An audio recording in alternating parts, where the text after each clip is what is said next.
Hello all. Welcome back to our channel. ఈరోజు మనం బీఆర్ఎస్‌లో ఫస్ట్ ప్రాబ్లమ్ అయితే చేద్దాం. ఇక్కడ ఏంటంటే వీళ్ళిక్కడ మనల్ని prepare bank reconciliation statement of miss Madhavi traders and find out the balance as per passbook as on 31/12/2013. So ఈళ్ళు ఏం కనుక్కోమన్నారంటే ఇక్కడ bank balance as per passbook యొక్క బ్యాలెన్స్ కనుక్కోమన్నారు. కానీ ఇక్కడ సమ్‌లో వాళ్ళు ఇచ్చిన బ్యాలెన్స్ ఏంటి? Cash book balance as on అని చెప్పేసి క్యాష్ బుక్ బ్యాలెన్స్ అయితే ఇచ్చారు. 58,000 క్యాష్ బుక్ బ్యాలెన్స్ ఇచ్చి పాస్‌బుక్ యొక్క బ్యాలెన్స్ కనుక్కోమంటున్నారు ఇక్కడ. మనం ఏం చేయాలి ఇక్కడ? ఎప్పుడైనా కూడా వాళ్ళు క్యాష్ బుక్ ఇచ్చి మనల్ని పాస్‌బుక్ బ్యాలెన్స్ కనుక్కోమంటారు. అప్పుడు ఏం చేయాలంటే ఇక్కడ మనం ట్రాన్సాక్షన్స్ రాస్తాం కదా! ఇక్కడ బ్యాంక్ రీకన్సిలేషన్ స్టేట్మెంట్ ఏంటంటే అంటే ఏంది? పాస్‌బుక్‌కి, క్యాష్ బుక్‌కి మధ్య డిఫరెన్స్ వస్తుంది. ఆ డిఫరెన్స్‌ని మనం ఇక్కడ కనుక్కొని మనము దాన్ని ఆ బీఆర్ఎస్‌ని ప్రిపేర్ చేయాలి. అవునా? ఇప్పుడు మనము బీఆర్ఎస్ అనేది మంత్లీ గాని, మాక్సిమం మంత్లీనే ప్రిపేర్ చేస్తారు. క్వార్టర్లీ లేదా హాఫ్ ఇయర్లీ, ఇయర్లీ అలాగా మనం వాళ్ళ యొక్క ఆర్గనైజేషన్ యొక్క కన్వీనియన్స్ బట్టి, రిక్వైర్మెంట్‌ని బట్టి వాళ్ళు బీఆర్ఎస్ అనేది ప్రిపేర్ చేస్తారు. మాక్సిమం పర్ మంత్లీ అనేది ప్రిపేర్ చేస్తూ ఉంటారు చాలామంది. సో, దాని ప్రకారం చూసుకున్నట్లయితే మనకు ప్రొఫార్మ్ అనేది ఈ విధంగా ఉంటుందండి. BRS of Madhavi traders as on అని చెప్పేసి మనం డేటు అని వేసుకొని చేస్తాం. ఇక్కడ ప్రొఫార్మ్ అనేది ఈ విధంగా ఉంటుంది. Particulars amount. మనం వాళ్ళు ఇచ్చింది ఏంటి మనకు? Balance as per cash book ఇచ్చారు. సో, క్యాష్ బుక్ బ్యాలెన్స్ మనం ఇక్కడ రాస్తాము. అయితే మనకు వాళ్ళు ఇచ్చింది క్యాష్ బుక్ బ్యాలెన్స్ కాబట్టి మనల్ని కనుక్కోమంది పాస్‌బుక్ బ్యాలెన్స్. ఇక్కడ మనం కంపారిజన్ చేసేటప్పుడు క్యాష్ బుక్‌కి, పాస్‌బుక్‌కి ఒకవేళ పాస్‌బుక్ యొక్క బ్యాలెన్సు మనం చూడాల్సింది ఇక్కడ పాస్‌బుక్ వాళ్ళు ఇచ్చిందేమో క్యాష్ బుక్ బ్యాలెన్స్ ఇచ్చారు. ఇక్కడ మనం చూడాల్సింది పాస్‌బుక్ బ్యాలెన్స్ పెరిగితే ఒకవేళ ట్రాన్సాక్షన్ జరిగినప్పుడు పాస్‌బుక్ బ్యాలెన్స్ ఇంక్రీజ్ అయితే లెస్ చేయాలి. పాస్‌బుక్ బ్యాలెన్స్ డిక్రీజ్ అయినట్లయితే మైనస్ చేయాలి. ఈ అమౌంట్స్ ఏదైతే ఉన్నాయో, ఇక్కడ ట్రాన్సాక్షన్స్ ఏదైతే ఉన్నాయో అవి వాటి ఈ ట్రాన్సాక్షన్ వల్ల పాస్‌బుక్ యొక్క బ్యాలెన్స్ పెరిగినట్లయితే ప్లస్ చేయాలి ఈ అమౌంట్‌కి.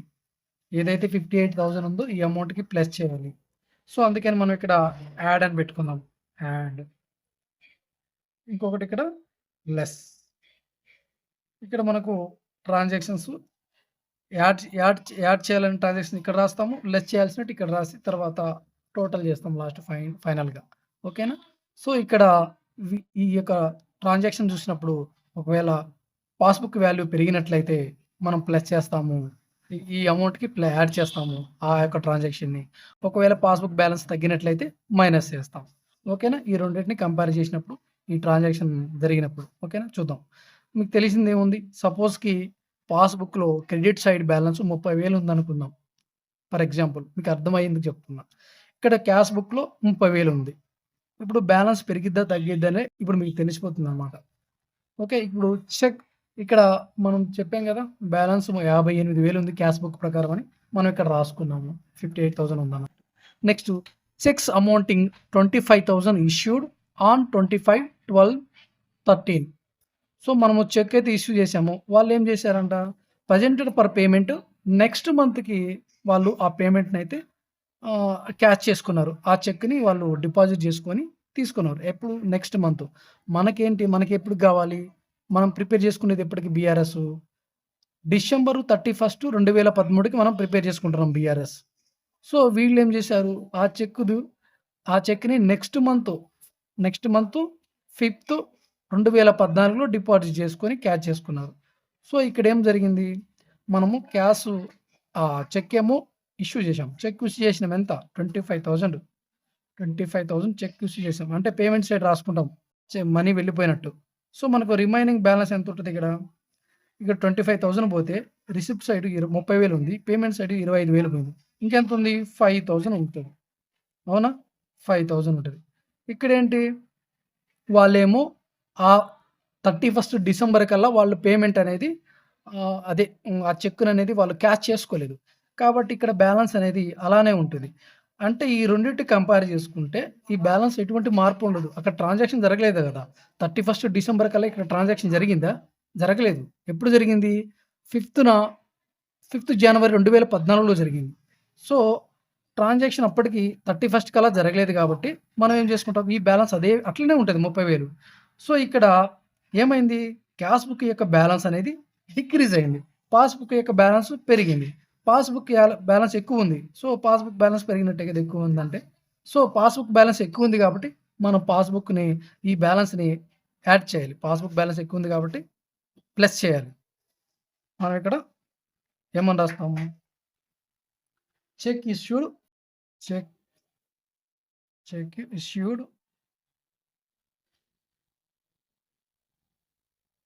But not presented for payment. So, ఈ విధంగా రాసుకుంటాం. ఎంత యాడ్ చేయాలి? 25,000 యాడ్ చేయాలి. ఓకేనా? ఇది. నెక్స్ట్ ఏంటి? అర్థమైందా అండి? ఇప్పుడు మీకు క్లియర్‌గా అర్థమైంది కదా! ఎట్లా పెరిగింది, ఎట్లా తగ్గిందని. నేను ఫర్ ఎగ్జాంపుల్‌కి తీసుకున్నాను ఇక్కడ 30,000 అనేది. ఓకేనా? మీకు ఒరిజినల్ వాల్యూ ఇక్కడుంది 58,000 అని. ఓకేనా? తర్వాత తెలుస్తుంది ఎంత బ్యాలెన్స్ వచ్చింది ఏంటి అనేది. ఓకే. మీకు అర్థమయ్యేందుకు చెప్పాను. ఓకే. ఇప్పుడు ఇవి కొట్టేద్దాం. నెక్స్ట్ ఇంకోటి ఏదైనా ఇక్కడ ఇంకోటి ట్రాన్సాక్షన్ ఏద్దాం. ఈ వాల్యూస్ కొట్టేద్దాం. Next. I check for 20,000 deposited on 25th December 2013 was returned dishonored on 8/1/14. మనము చెక్ అనేది రిసీవ్ చేసుకున్నాము. దాన్ని ఏం చేసామంటే 25న రిసీవ్ చేసుకున్నాం. చెక్ రిసీవ్ చేసుకొని 25న డిపాజిట్ చేసాము. డిపాజిట్ చేస్తే అది ఏమైంది? మనకు డిజానర్ అయింది. ఎప్పుడు? 8న డిజానర్ అయింది. అంటే చెక్ వచ్చింది కాబట్టి మనం ఏం చేస్తాము? 20,000 మనకు వచ్చినట్టు రాసుకుంటాం క్యాష్ బుక్‌లో. అవునా? క్యాష్ బుక్‌లో వచ్చినట్టు రాసుకుంటాము. ఇక్కడేంటి? ఇంకా కాలే.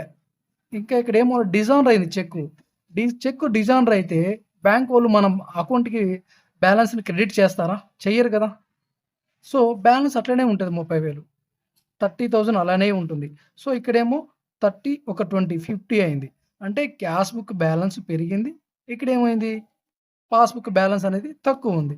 సో, పాస్‌బుక్ బ్యాలెన్స్ తక్కువుంది కాబట్టి మైనస్ చేయాలి. సో, దీన్ని ఇక్కడ మైనస్ చేద్దాం. లెస్ లెస్ కాడ రాద్దాం దీన్ని. లెస్ దగ్గర. ఏం రాద్దాం? డిజానర్ ఆఫ్ చెక్స్ అని రాద్దాం. Dishonour of cheques. Dishonour of cheque అని రాస్తాం. ఎంత? 20,000. ఓకేనా? నెక్స్ట్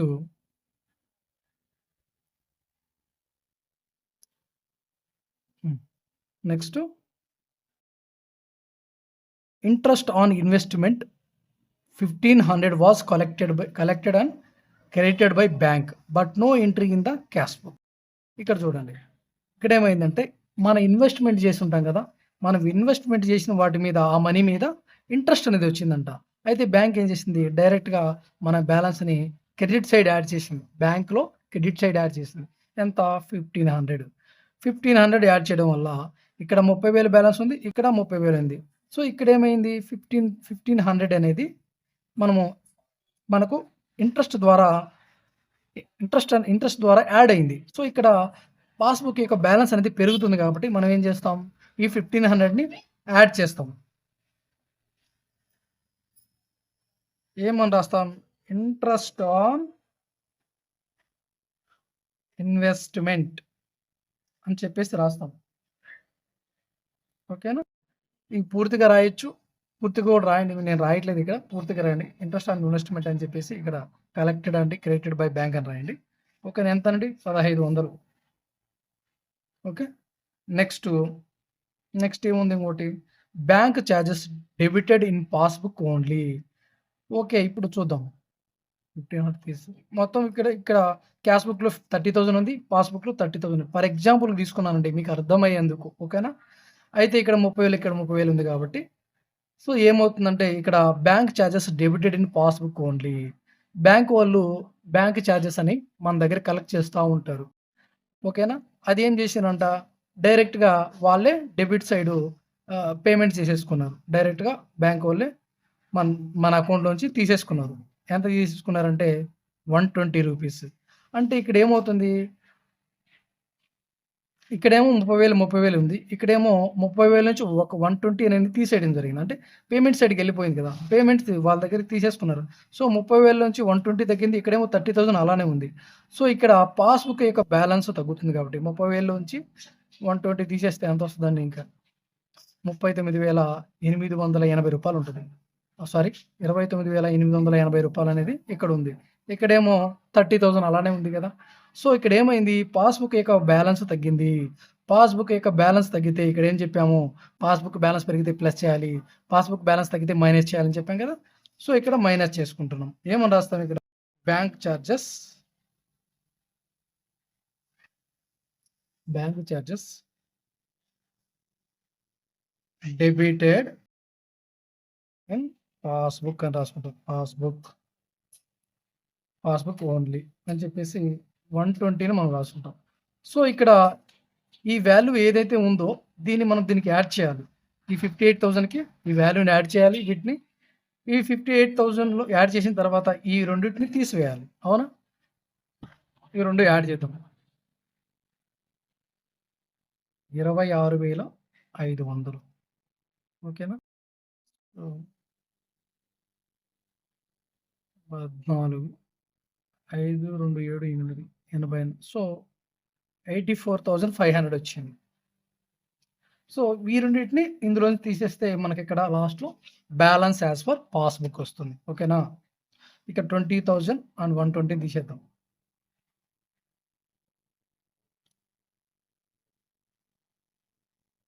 20,000, 120ని తీసివేస్తే మనకెంతొస్తదండి? 64,380 వస్తది. అవునా? యెస్. ఇది మనకు. ఇదేంటి, వాళ్ళు కనుక్కోమన్నదేంటి మనకు, find out the balance as per passbook. So, ఇది passbook balance. Balance as per passbook. ఓకేనా? ఇదే అండి ఆన్సర్ మనకు.